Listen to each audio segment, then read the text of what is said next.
Assalamualaikum warahmatullahi wabarakatuh.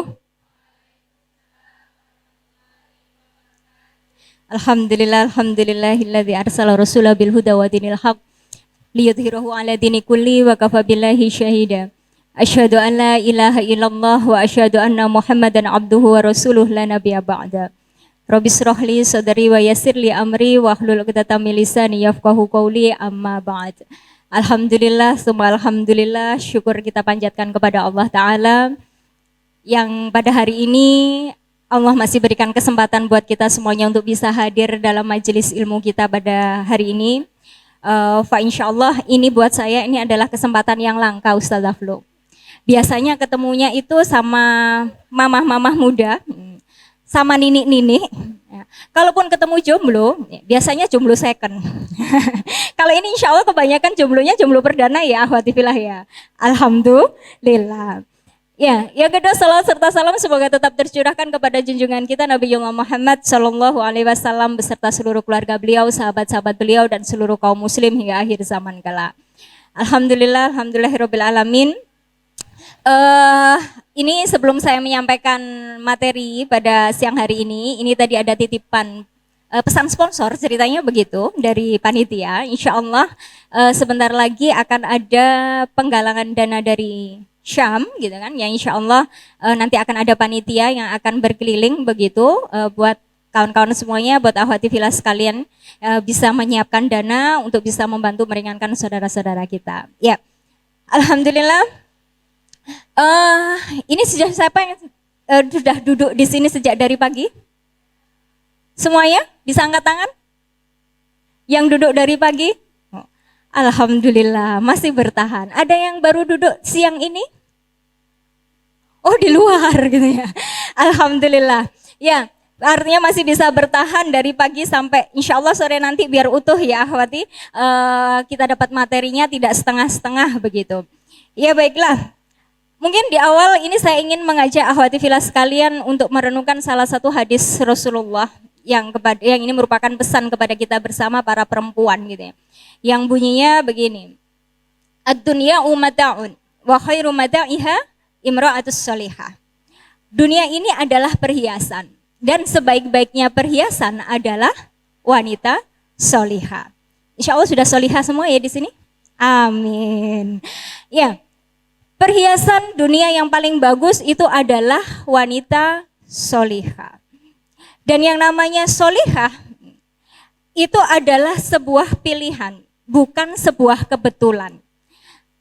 Artinya gak ada kemudian orang kok ujuk-ujuk tiba-tiba jadi sholihah begitu tuh gak ada ya akhwati. Tapi yang namanya sholihah itu butuh diupayakan, butuh kemudian dipertahankan. Dan karena dia butuh dipertahankan, maka dia butuh yang namanya lingkungan.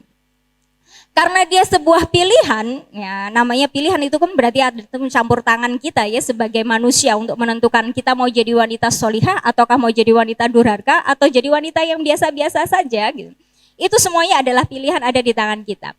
Karena itu ada campur tangan kita sebagai manusia, maka disinilah nanti Allah juga akan menaruh hisabnya atas diri kita, ya, atas pilihan kita mau jadi sholihah ataukah tidak gitu. Dan saya yakin semua yang hadir di sini pasti menginginkan kita ini yang ada di sini berharap dapat stempel, ya, dapat legalisasi dari Allah untuk dinyatakan bahwasanya kita wanita sholihah. Benar apa benar? Benar. Yakin masih mau jadi wanita sholihah? Yakin? Kok setengah-setengah? Yang bagian belakang, halo, masih mau jadi wanita sholihah? Mau. Nah, kalau tadi saya katakan yang namanya wanita sholihah itu kemudian dibentuk, tidak kemudian datang ujuk-ujuk, butuh adanya sebuah proses, butuh adanya lingkungan. Maka kemudian yang namanya sholihah ini, ya ini nanti karena kaitannya juga dengan iman dan iman itu naik dan turun. Kadang-kadang kesolihan itu bisa hilang, gitu, bisa naik dan bisa turun. Bisa kita saksikan mungkin sebelum pernikahan terjadi, gitu kan? Kita saksikan banyak para akhwat-akhwat yang kemudian demikian sholihahnya, rajin datang ke kajian. Rajin kemudian ikut taklim gitu kan, penampilan sudah luar biasa syar'inya. Tapi begitu masuk ke dalam usia pernikahan, begitu masuk ke dalam fase pernikahan, nah ini mulai bergeser. Kadang-kadang sering saya jumpai kayak begitu. Nah, kalau begitu menjelang pernikahan biasanya akhirnya dalam tanda kutip menghalalkan segala cara gitu ya. Artinya menempuh pernikahannya itu tidak dengan jalan yang sesuai dengan syariahnya Allah gitu. Ya mereka sih bungkusnya dengan kata-kata ta'aruf lah. Ta'arufnya ta'aruf Islami kok ini gitu kan. Seakan-akan kayak Islami. Tapi isi ta'arufnya nggak jauh-jauh beda sama yang namanya pacaran. Ya tadi mungkin pagi tadi udah dikupas gitu ya. Bagaimana kita membedakan yang namanya ta'aruf dengan pacaran itu yang seperti apa gitu. Nah begitu masuk pernikahan begitulah. Nggak tahu alasan rempong anak lah gitu kan. Ngurus rumah dan seterusnya. Nah, datang ke taklim mulai mundur. Hilang, menghilang dan akhirnya namanya tinggal nama begitu ya. Naudzubillah gitu ya.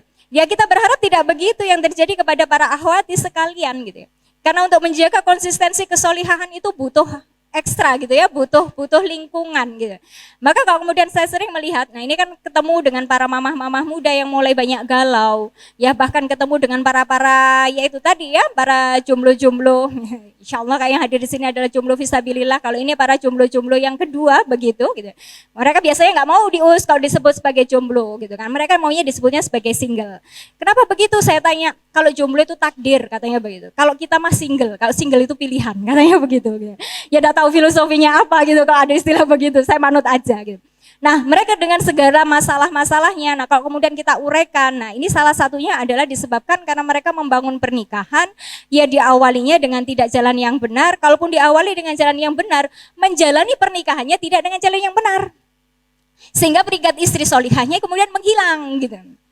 Ya kenapa kok bisa menghilang? Ya diawali dengan ketika dia membangun pernikahannya, ini pernikahan yang biasa aja, bukan pernikahannya seorang muslimah sejati. Gitu. Artinya bagaimana? Artinya adalah ketika dia membangun pernikahannya, ya pernikahannya itu suatu menikah kata orang Jawa. Gitu. Dia menikahnya bukan tanpa ada sebuah misi dalam pernikahannya. Kalau misinya aja nggak ada, apalagi kemudian mereka punya visi. Ya pernah ini saya datang ke sebuah pernikahan, seorang akhwat begitu saya tanyakan kenapa menikah? Nah mereka katakan, si akhwatnya bilang, ya udahlah udah lama menjomblo juga gitu. Jadi menikah dalam rangka menghilangkan kata jomblo gitu kan. Udah dikejar umur gitu. Masa gak nikah-nikah? Nah sudah belum persiapannya gak disiapin, nikahnya cuma kemudian atas dasar itu. Akhirnya benar, 2 tahun berikutnya ketemu, nah dia sudah lagi gelarnya beda gitu. Kalau kemarin gelarnya jadi istri, sekarang gelarnya jadi mantan istri. Ya saya tanya kenapa kok kemudian ini? Ya gini-gini amat, ternyata ya menikah itu penuh banyak problema, terlalu banyak masalah gitu kan. Gak seindah seperti yang dibayangkan. Saya cuma katakan kepada beliaunya bahwasanya sebenarnya karena misi pernikahannya kemarin itu adalah sekedar menghilangkan jomblo, berarti kan misinya udah komplit tuh ya. Ya begitu menikah jomblo statusnya udah hilang, misi komplitnya. Karena misi udah komplit, misinya udah selesai, ya udah akhirnya apa? Ya berakhir gitu. Maka jangan pernah kemudian ketika kita menikah itu cuma sekedar punya misi yang rendahan, punya visi yang cuma ecek-ecek gitu kan. Kalau punya visinya ya harus yang besar. Karena dengan visi yang besar ini nanti akan menentukan kesolihan kita sebagai istri ataukah tidak gitu. Ya sebagaimana yang kemudian yang dipesankan oleh Rasulullah kepada kita, ya pernah Rasulullah itu ditanya oleh salah seorang sahabat, ya Rasulullah siapakah wanita yang terbaik itu? Dan beliau menyampaikan, maukah engkau beritahu bahwasanya perbendaharaan yang terbaik untuk para laki-laki itu apa? Ya dia adalah wanita solihah, yaitu yang mereka ketika dipandang oleh suaminya dia menyenangkan. Yang kedua ketika dia diperintahkan itu taat. Yang ketiga ketika dia ditinggalkan dia mampu menjaga kemuliaan dirinya dan juga hartanya. Maka dan bagi para wanita solihah ini Allah berikan kemuliaan apa? Yaitu mereka dipersilahkan untuk masuk ke dalam surga melalui pintu mana saja. Masya Allah, gelar yang cukup mulia dan hadiah yang cukup istimewa dari Allah Ta'ala buat mereka para wanita solihah. Saya kupas kepada tiga ciri dari wanita solihah tadi. Yang mereka ketika dipandang oleh suaminya menyenangkan. Dan yang kedua kemudian ketika dia diperintahkan untuk taat. Nah, saya mungkin akan kalau yang namanya yang ciri yang pertama insya Allah lah, akhwati sekalian bisa lah ya memahami terkait dengan bagaimana sih gambaran perempuan yang menyenangkan. Ya artinya dia senantiasa menghadirkan senyum, wajah terbaiknya senantiasa dihadirkan hanya untuk suaminya. Itu insya Allah sudah faham, ini sudah mafhum gitu ya. Tapi yang kemudian yang kedua gitu kan, yaitu adalah pada masa ketaatannya. Ya, ini yang merupakan ciri yang kedua. Dan ini menurut saya ini adalah inti dari seorang istri, itu adalah di poin ketaatannya. Di mana hari ini ketaatan istri kepada suaminya itu kayak jadi barang langka. Hanya gara-gara beda status. ijazah istri lebih tinggi daripada ijazahnya suami, taatnya hilang. Hanya gara-gara penghasilan istri jauh lebih tinggi daripada suami, akhirnya jadi mentang-mentang. Suami gak lagi dihiraukan. Akhirnya percekcokan muncul dalam rumahnya, maka kemudian endingnya kita bisa tebak. Kemana lagi kemudian yang bisa diharapkan kalau sudah percekcokan setiap hari itu muncul dalam rumah tangga. Perceraian tak bisa dielakkan. Dan ini banyak terjadi di sekitar kita. Dan umur mereka pernikahannya gak lama. Ada banyak rata-rata itu 5 tahun ke bawah, gitu ya. Yang sering konsul ke Baiti Jannat itu tuh mereka 5 tahun ke bawah itu udah banyak yang cekcok gitu. Nah, jadi ketaatan ini penting gitu. Tempatkan ketaatan itu di atas segala-galanya. Ingatlah bahwasanya nasihatnya Rasulullah kepada kita para kaum muslimah. Andaikan makhluknya Allah itu boleh menyembah kepada makhluk gitu ya, maka akan kuperintahkan para perempuan itu, para istri-istri itu untuk menyembah suaminya gitu kan. Demikianlah Allah menempatkan sebenarnya posisi suami itu sangatlah tinggi. Posisi suami itu memang sangatlah luar biasa kalau dalam Islam. Ya, karena dia adalah qawwam. Ya. Maka biar kemudian kita bisa tempatkan sebagai qawwam ya, maka pastikan bahwasanya ketaatan kita itu besar kepada beliau. Insya Allah dengan ketaatan itu para suami akan melihat kita itu dengan pandangan yang menyenangkan. Kenapa? Karena kita adalah orang yang enak gitu ya, diajak ngobrol gitu kan, taat ketika diperintah oleh beliau, maka ini insya Allah akan menjadi orang-orang yang menyenangkan dalam pandangan beliau. Nah, jadi ini yang kemudian harus kita jaga ya. Dan untuk bisa menjaga ketaatan itu supaya terus ada, maka yang namanya taklim itu tidak bisa berhenti dari hari ini ya. Ya kalau hari ini ada Jovisa gitu kan, jomblo fisabilillah, fa insyaallah yang hadir di sini semuanya adalah calon-calon bidadari penghuni surga. Amin, Allahumma amin. Ini saya berharap nggak berhenti di sini nih ya. Karena taklimnya butuh langsung, butuh kesinambungan gitu ya. Jadi nggak berhenti di sini seakan-akan udah lulus nih kajian pranikahnya. Nah ini baru awal, ntar butuh ada sambungannya lagi. Maka setiap ada kajian-kajian yang membahas terkait dengan persiapan pernikahan, tidak ada salahnya kemudian untuk bisa senantiasa kita hadiri. Nah itu adalah 2 ciri yang kemudian seorang wanita bisa dikatakan sebagai wanita solihah. Lalu kemudian bagaimana kemudian ciri yang ketiga, dan insya Allah ini akan dilengkapi oleh Ustadzah Flowirya. Ya. Ya untuk selanjutnya saya sampaikan waktu dan tempat kepada Ustadzah Flowirya. Silahkan. Tes. Sebelumnya saya mau ngecek ya, kalian lebih nyaman dengar suara mic yang satu ini atau yang enggak, tes atau yang ini? Yang hitam atau yang putih? Yang putih. Oh ya, berarti saya pinjam ya Ustaz. Onje, teman-teman saya mau mengucapkan salam kali kedua, tadi sudah sama Ustazah Titin yang menjawab salam saya kenceng, semangat, gak ngantuk. Saya doakan keluar dari sini dapat jodohnya masing-masing. Kita di sini di pelaminan ya, harusnya saya sama suami saya nih Ustazah nih. Maksudnya kita bawa suami nih, mengulang masa lalu. Yang jawab salamnya lebih kencang, pokoknya harus semangat. Saya doakan segera naik pelaminan. Ini ya. Bismillahirrahmanirrahim. Assalamualaikum warahmatullahi wabarakatuh.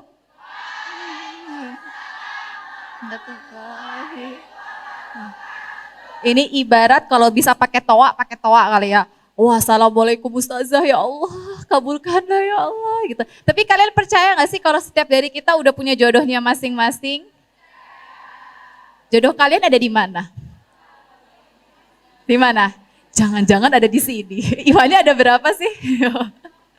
Enggak deh ya. Tapi yakin ya, kalau tadi kata Ustazah Titin bahwa kalau kita ikhtiar menjadi perempuan yang baik, insya Allah kita juga akan mendapatkan pasangan yang baik. Kita ulangi lagi, tadi Ustazah Titin sudah menyebutkan 3 karakteristik istri yang solihat. Yang pertama tadi apa? Ayo dicatat gak? Ketika diperintah oleh suami harus taat. Tapi yang harus diperhatikan taatnya, jangan sampai taat yang membuat kita justru bermaksiat kepada Allah. Kalau nanti suaminya minta, istriku tersayang, gitu. Udahlah kamu gak usah sholatnya rajin-rajin banget. Sholatnya dikurangin lah bilangannya. Gak usah 5 kali sehari, cukup 2,5 aja. Gitu. Kira-kira ditaatin gak? Nah, Atau lagi, adindaku tercinta gitu. Sepertinya engkau tampak lebih cantik kalau tidak menggunakan jilbab. Ditaatin atau tidak? Tidak ya. Jadi istri solihat adalah tetap kecintaan. Yang pertama cinta kepada siapa sayang? Allah. Yang kedua kepada siapa? Kepada Rasul. Yang ketiga kepada orang tua. Dan yang kalau sudah menikah kepada suami. Tidak ada cinta kepada pacar. Mbak, aku insya Allah wanita surga bidadari dunia. Oh kebalik ya, bidadari surga wanita solihat. Kenapa? Karena aku cinta banget sama siapa? Sama mantan pacar. Ya. Pokoknya aku selalu stalking, aku buka Instagram, aku kepoin dia. Aku bandingkan, pacarnya, cantikan gue kemana-mana gitu. Nah itu gak boleh kayak gitu ya. Jadi harus taat kepada suami, tapi tidak membuat kita justru jauh kepada Allah. Yang kedua, tadi apa sifatnya? Ayo apa? Ketika dipandang suami, menyenangkan ya. Jadi jangan sampai nanti ketika sudah menikah, justru di hadapan suami kita memberikan pandangan yang sangat menyeramkan. Banyak muslimah yang tampil cantik di luar, pol-polan, tapi di hadapan suaminya dia tidak menenangkan dan menyenangkan. Dan yang ketiga adalah istri yang dapat menjaga amanah suaminya. Jadi ketika suaminya keluar rumah, istri yang solihat adalah istri yang dapat menjaga harta suaminya, yang dapat menjaga anak-anaknya dengan sebaik-baiknya penjagaan. Itu tadi 3 karakter istri solihat. Saya ingin agak melompat ke sisi yang lain. Kita bicara bahwa di dalam Al-Quran teman-teman, ada 4 tipe pasutri atau pasangan suami istri. Dievaluasi lagi, dijadikan tolak ukur mau tipe yang mana. Tipe yang pertama adalah suaminya solih, istrinya durhaka. Ada yang tahu ini tipe ya siapa? Istrinya Nabi Nuh dan istrinya Nabi Lut. Ada di Quran surat apa? Di Quran surat At-Tahrim ayat 10. Dikatakan bahwa kalau ingin melihat perumpamaan orang-orang yang tidak beriman, yang kafir kepada Allah, yang dimasukkan ke dalam neraka jahanamnya Allah, maka lihatlah istri dari Nabi Nuh dan Nabi Lut. Pengen gak kayak begitu? Jangan. Makanya kalau kita bicara tentang keimanan, jangan sampai keimanan kita tergantung dengan pasangan kita. Wah alhamdulillah mah pasangan aku udah deh 100% juara. Ya udah iman kita bergantung sama iman suami kita, salah. Ya, justru kita harus memperkuat keimanan terus menerus. Ya, jadi jangan sampai keimanan itu tergadai dengan kecintaan kita yang berlebihan kepada suami. Yang kedua, tipe yang kedua, kalau yang durhaka, yang tipe pertama itu siapa tadi? Istrinya. Tipe yang kedua kebalik. Siapa yang durhaka? Suaminya, istrinya solihat. Ini keluarga siapa? Fir'aun. Siapa yang tahu nama istrinya Fir'aun? Asia atau Aisyah? Asia binti siapa? Asia binti Muzahim. Ya. Kalau tipe yang satu di Quran surat At-Tahrim ayat 10, tipe 2 nih di Quran surat At-Tahrim ayat 11. Isinya apa? Itu doanya Asia ketika disiksa oleh suami sendiri untuk menyembah kembali suaminya. Karena suaminya kan mengaku sebagai Tuhan. Tapi apa doa Asia? Ya Allah, bangunkanlah untukku sebuah rumah di surga. Dan lindungilah aku, tolonglah aku, jagalah aku dari orang-orang yang zolim. Itu tipikal pasutri yang kedua. Tipikal yang ketiga, baik suami, baik istri, kedua-duanya durhaka. Ada yang tahu di keluarga siapa? Abu Lahab. Ada di Quran surat Al-Lahab. Hafal semuanya? Hafal. Anak TPA, anak TK juga pada hafal. Tapi ini sebagai pengingat, ada loh pasangan yang menikah bukannya support dalam kebaikan, dalam dakwah, tapi ternyata dua-duanya support dalam kemaksiatan. Pengen kayak gitu? Nauzubillah. Semoga Allah menjaga kita dan melindungi kita dari hal-hal yang buruk ya. Dan tipikal yang keempat, ini kebalikan dari tipikal yang ketiga. Baik suami dan istrinya dua-duanya soli dan solihat. Ada yang tahu siapa? Yang pertama keluarganya Nabi Ibrahim. Nabi Ibrahim punya berapa istri? Istri yang pertama namanya siapa? Sarah. Yang kedua namanya siapa? Pengen seperti Nabi Ibrahim? Pengen gak? Kok gak ada suaranya? Pengen gak? Kalau pengen berarti siap-siap. Saya nggak ngomong ya. Itu ada tipikal keluarga yang pertama. Keluarga yang kedua, keluarga Rasulullah Shallallahu Alaihi Wasallam. Dari sekian banyak istri beliau, saya mengambil satu sosok yang bernama Khadijah. Kalau teman-teman ditanya, lamaan mana Rasulullah monogami atau poligami? Yang bilang lamaan monogami angkat tangan. Lamaan monogami mbak, satu istri ada? Oh ya, 1000. Yang beranggapan lamaan poligami angkat tangan. Wah ini enggak bingung ya. Yang bingung angkat tangan. Enggak bingung mbak, kipas-kipas. Sama aja.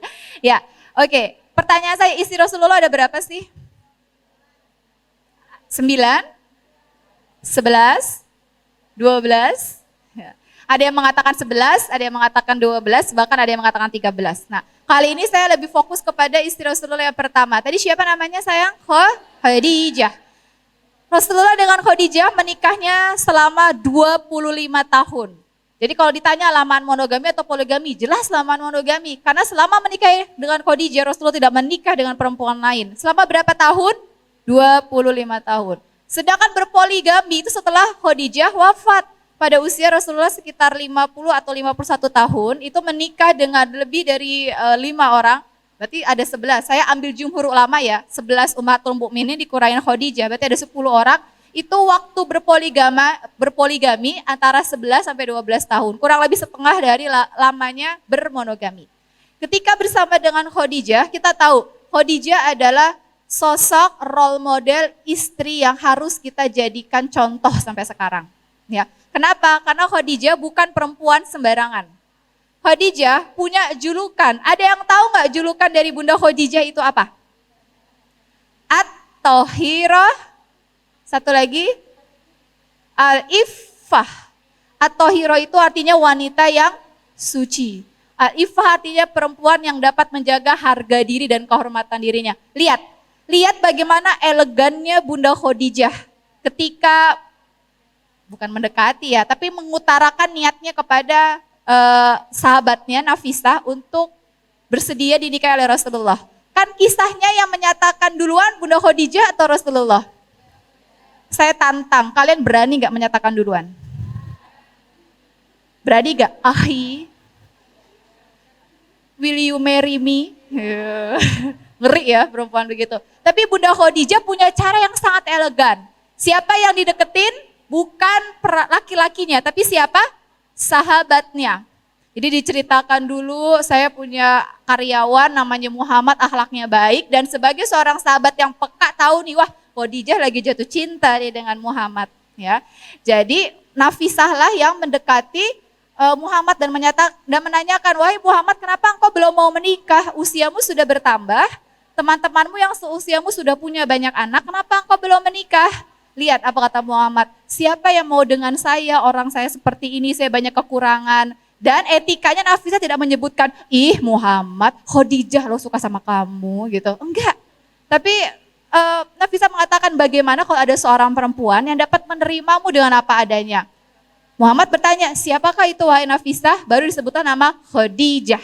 Jadi Khadijah dengan cara mencintai seseorang pun penuh dengan elegan, penuh dengan harga diri, menjaga kehormatan dirinya. Ini yang kita perlu pelajari teman-teman, karena mohon maaf sekali, banyak muslimah sekarang yang dari penampilan menjaga diri, tapi di sosial media dia membuka aibnya. Ada yang kayak gitu enggak? Dilihat dari komentarnya. Ya, saya termasuk yang suka buka Instagram. Jadi pernah saya lihat di Instagram saya itu feed-nya waktu beberapa hari atau beberapa minggu yang lalu, ada pasangan selebgram yang nikah. Ikhwannya itu pokoknya digandrungi banyak akhwat gitu ya. Tahu siapa? Saya nggak sebut nama ya, ini masalah masuk TV deh. Yang perempuannya tiba-tiba jadi terkenal gitu ya. Pokoknya saya tuh nggak mau deh, sebenarnya nggak pengen tahu beritanya, tapi ketika buka Instagram, wah foto mereka, ada yang lagi begini, jepret, lagi begini, jepret. Nah, pokoknya saya pengen nggak ada, tapi kok ada gitu ya. Luar biasa memang Instagram. Dan yang saya perhatikan sebenarnya bukan post weddingnya ya, tapi komentarnya. Nih, perhatikan nih. Mudah-mudahan gak ada yang di sini. Jadi saya lihat ya, banyak yang komentar gini Ustazah. Ya Allah, jagalah Hawa-Hawa ini untuk aku. Sisa ini satu aja. Hawa? Saya mikir, ini yang komen kan perempuan. kok dia minta Hawa, kenapa nggak minta Adam gitu ya. Ternyata setelah saya lihat, oh ternyata nama ikhwannya nggak nyebut ya, nggak nyebut. Oh berarti pengen kayak gitu. Atau misalnya ada tuh ikhwan yang lagi baca Quran ya Ustazah ya, di foto. Terus di komen di bawahnya, Masya Allah akhi, aku tunggu dirimu sampai kapanpun juga. Akhwat. Ada yang kayak gitu? Banyak teman-teman. Please, kalau ingin menjaga kesucian diri, harga diri jangan cuma di dunia yang kelihatan. Tapi di sosial media kalian, tulisan-tulisan kalian itu juga harus dijaga. Bahayanya lagi kalau kalian masih bucin. Tahu bucin gak? Di sosial media, ya Oki, halalin aku dong, please, gitu ya. Dan ternyata nanti suami kalian tahu komen kalian, bagaimana runtuhnya rasa cinta itu. Bisa jadi, oh ternyata dulu istri saya bucin ya, bucinnya sampai kayak gitu lagi, Masya Allah. Karena namanya rekam sosial media kan nggak bisa kehapus ya, bisa kehapus. Kalau kita, wah aku hilaf, gitu ya, aku hilaf, aku hapus lah, bisa dihapus. Tapi ternyata ada temennya yang nge-screenshot. Ya, disimpan capture-annya ya. Nah begitu deh teman-teman, jadi ini sebagai pengantar dari saya dan juga Ustazah Titin bahwa menjadi perempuan istri yang solehah itu tentu saja dimulai ketika sebelum menikah. Ya, dia dapat menjaga harga dirinya baik ketika bertemu langsung dengan lawan jenis maupun tidak bertemu. Karena banyak yang ketika bertemu menundukkan pandangan, dia ngeliatnya ke ubin. Tapi tangannya WhatsApp. Assalamualaikum akhi. Waalaikumsalam uhti gitu. Apa kabar Nich? Pakai CH, Nich. Baik-baik saja gitu. Aki udah makan belum? Aki semangat ya, cayo gitu.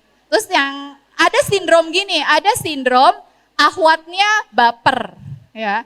Ngelihat ada ikhwan lewat, Masya Allah, jangan-jangan dia calon imam aku. Dan ada tipe ikhwan yang baper, caper. Wih, akhwat ini jangan-jangan dia adalah calon ibu anak-anak aku. Jadi please banget ya teman-teman, jaga harga diri kalian. Karena insya Allah dengan awal yang baik, karakteristik yang baik, akhlak yang baik itu merupakan ikhtiar. Ingat peran kita tidak hanya selesai menjadi diri yang baik, tapi nanti dengan bertambahnya amanah kalian juga akan menjadi istri yang baik. Insya Allah akan bertambah lagi menjadi ibu yang baik, dan yang terakhir insya Allah menjadi da'iyah. Kita semuanya adalah penerus dakwah ini dan semoga Allah menguatkan langkah kita untuk tetap istiqomah dalam kebenaran dan kebaikan. Allahu a'lam bishawab. Kita lanjut ke tanya jawab berarti ya. Oke, ada yang mau bertanya? Ini gimana tentunya nih Ustazah nih? Tes. Nah, monggo Ustazah. Yang mau bertanya berapa puluh orang? Oh, satu saja ternyata. Satu saja Ustazah Titin.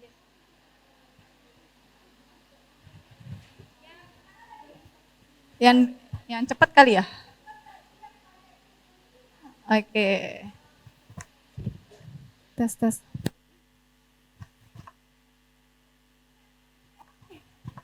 Ini. Nah, iya.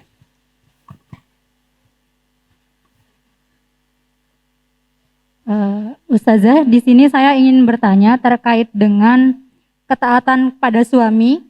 Jika dalam rumah tangga, seorang wanita atau istri itu merupakan lulusan S1. Kemudian suaminya itu melarang untuk bekerja. Nah, di pihak orang tuanya itu ternyata tidak terima karena sebagai orang tua telah mengkuliahkan anaknya sehingga ingin anaknya itu untuk bekerja. Nah, di sini bagaimana sikap yang harus dilakukan oleh seorang wanita tersebut atau istri tersebut? Apakah harus menaati suaminya atau orang tuanya? Terima kasih. Ya, mungkin saya dulu ya Nius ya. Ya. Ini kan kaitannya dengan suami yang kemudian, ini karena tadi suaranya agak-agak pecah begitu ya. Semoga ini nanti tidak salah begitu saya menjawabnya, menangkap pertanyaannya begitu. Ini ada seorang suami yang kemudian dalam tanda kutip di sini melalaikan kewajibannya begitu ya. Artinya tidak bekerja.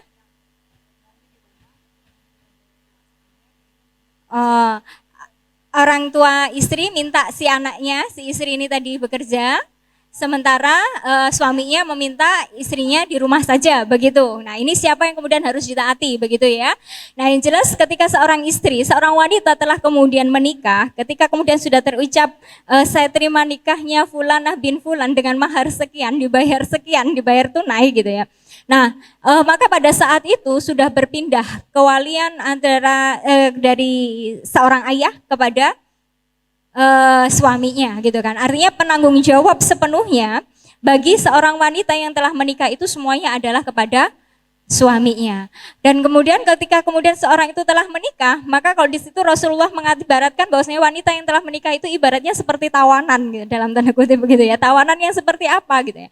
Artinya dia itu semua baik dan buruknya. Nah, artinya kemudian semua hal yang kemudian berhubungan dengan dia itu semuanya menjadi tanggung jawab suaminya. Termasuk ketika dia keluar rumah, maka izin suaminya lah yang menjadi penentunya. Sekalipun orang tuanya kayak keluar semua, keluar rumah, kerja. Tapi ketika suaminya tidak meridhoinya, maka ketaatan yang pertama bukan lagi kepada orang tuanya. Tapi ketaatan yang pertama adalah yang diletakkan adalah kepada suaminya. Karena ridho suaminya itulah yang akan mengantarkan dia kepada surganya. Nah, terkait dengan misalkan hari ini memang sering ya kita jumpai dengan kondisi ekonomi yang hari ini memang sedang tidak baik begitu. Kadang-kadang para suami-suami itu ya pulang dengan membawa penghasilan yang tidak seberapa begitu kan ya.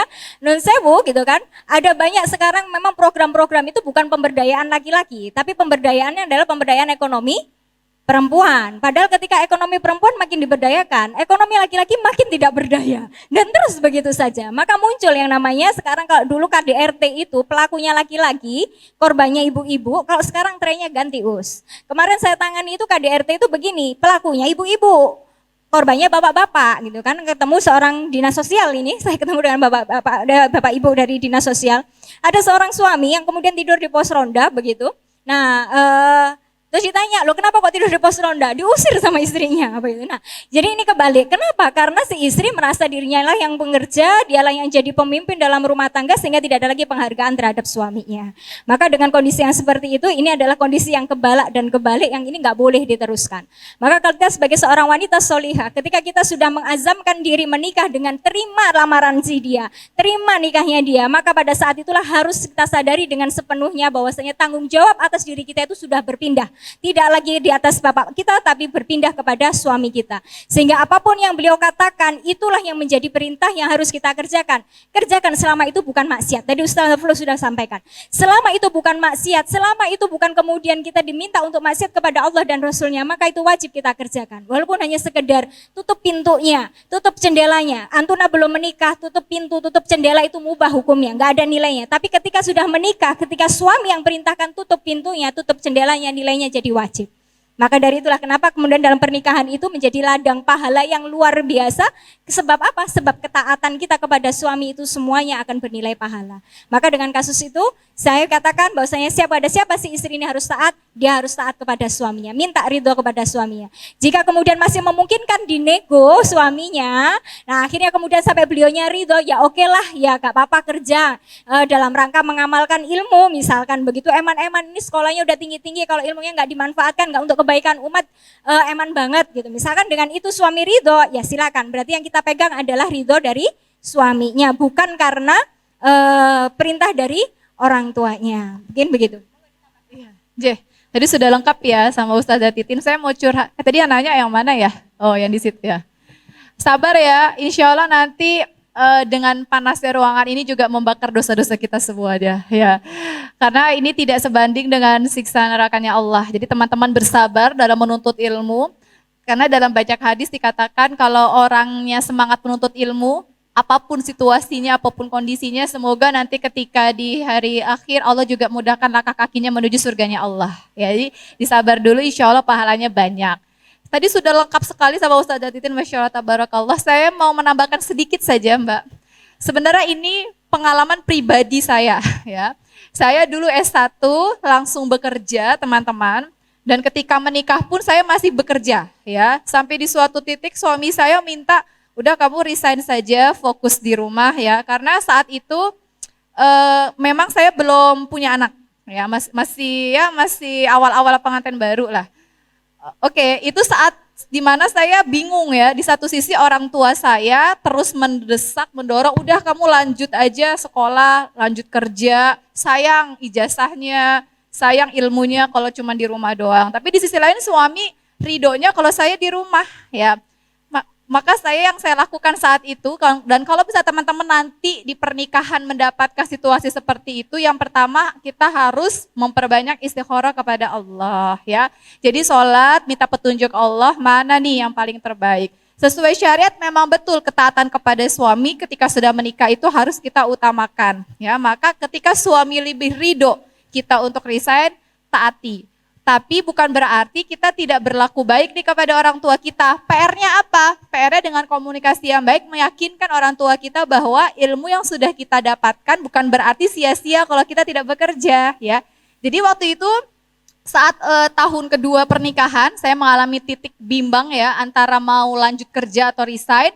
Saya istikharah dan saya lihat suami pengennya banget saya di rumah. Akhirnya saya taat dong kepada suami. Maka PR saya yang terberat saat itu adalah ngobrol banyak sama mama saya.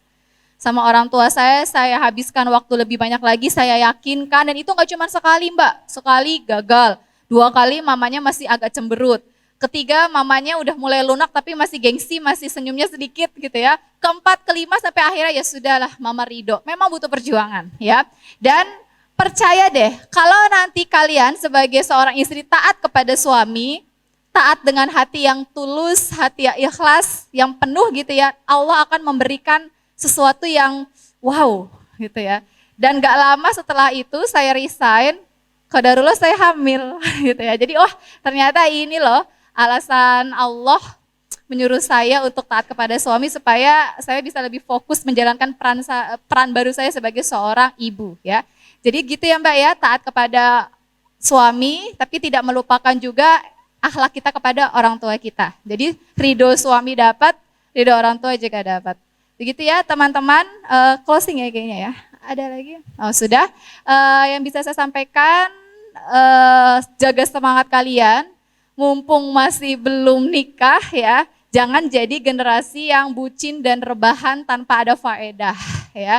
Ingat pernikahan itu adalah ibadah yang sangat panjang, persiapannya harus mantap, dan bermula dari akhlak kita sebagai seorang muslimah. Insya Allah dengan mengukuhkan karakter kita yang kuat sebagai muslimah sejati, kita dapat menunaikan, menjalankan, melaksanakan peran kita sebagai istri yang sholihat ya, zaujatul muti'ah.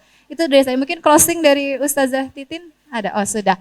Ya sekian dari kami, terima kasih banyak atas perhatian teman-teman. Kita saling mendoakan, saling menguatkan, saling membantu. Semoga pertemuan ini tidak hanya berakhir di sini.